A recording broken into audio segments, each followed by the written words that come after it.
കേന്ദ്ര ഗവൺമെന്റാണ് ചെയ്യുന്നതെങ്കിൽ നമുക്ക് സ്വാഭാവികമായിട്ട് മനസ്സിലാക്കാൻ കഴിയും.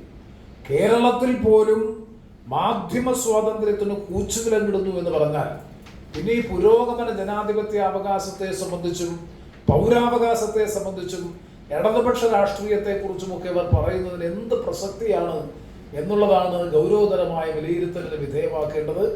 അവിടെയാണ് ഞാൻ പറഞ്ഞത്, കോൺഗ്രസ് രാഷ്ട്രീയത്തെ പിൻപറ്റുന്ന, മതേതര ജനാധിപത്യ രാഷ്ട്രീയത്തെ പിൻപറ്റുന്ന കോൺഗ്രസിന്റെ ആ ഒരു എല്ലാ തലങ്ങളിലുമുള്ള പ്രവർത്തനങ്ങളിൽ സജീവമായി ഇടപെടുന്നവരായിട്ടും ശ്രീ കോയിവിള രാമചന്ദ്രനും അതുപോലെ ശ്രീ ഉമയനെല്ലൂർ തുളസീധരൻ ഉൾപ്പെടെയുള്ളവർ നേതൃത്വം കൊടുത്ത് പ്രസിദ്ധീകരിക്കപ്പെടുന്ന മാസികയായ പ്രതികരണം മാസിക സത്യസന്ധമായ വിലയിരുത്തലും നിഷ്പക്ഷമായ വിമർശനവും മുഖം നോക്കാതെ നടപ്പാക്കിക്കൊണ്ട് കാലികമായിട്ടുള്ള രാഷ്ട്രീയ സാമൂഹ്യ പ്രശ്നങ്ങളിൽ അവരുടെ പരിമിതിയിൽ നിന്നുകൊണ്ട് അതിശക്തമായി പ്രതികരിക്കുന്ന മാസിക എന്ന നിലയിൽ ശ്രദ്ധേയമായിട്ടുള്ള ഈ മാസികയുടെ പ്രതികരണം കലാ സാംസ്കാരിക വേദിയുടെ ആഭിമുഖ്യത്തിൽ പ്രസിദ്ധീകരിക്കുന്ന പ്രതികരണം മാസികയുടെ 29ാമത് വാർഷിക സമ്മേളനത്തിലും അതിനോടനുബന്ധമായി നടക്കുന്ന പരിപാടികൾക്കും നമ്മുടെ എല്ലാവരുടെയും പേരിലുള്ള ഹൃദയം നിറഞ്ഞ ആശംസകൾ, അഭിനന്ദനങ്ങൾ ഈ അവസരത്തിൽ അർപ്പിക്കാൻ ഞാൻ ആഗ്രഹിക്കുകയാണ്.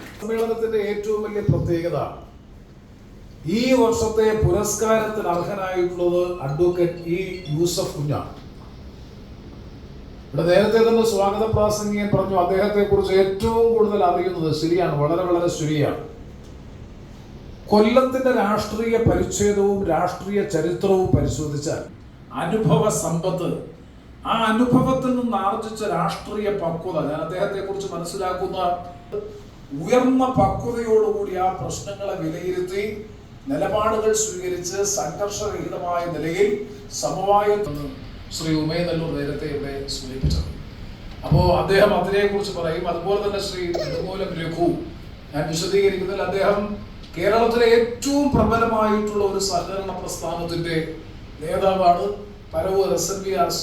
അതുപോലെ ശ്രീ കെ സി രാജൻ, അദ്ദേഹവും ഇപ്പോൾ ഒരു സംഘത്തിന്റെ, കേരളത്തിലെ പ്രബലമായ സംഘത്തിന്റെ പ്രസിഡന്റാണ്.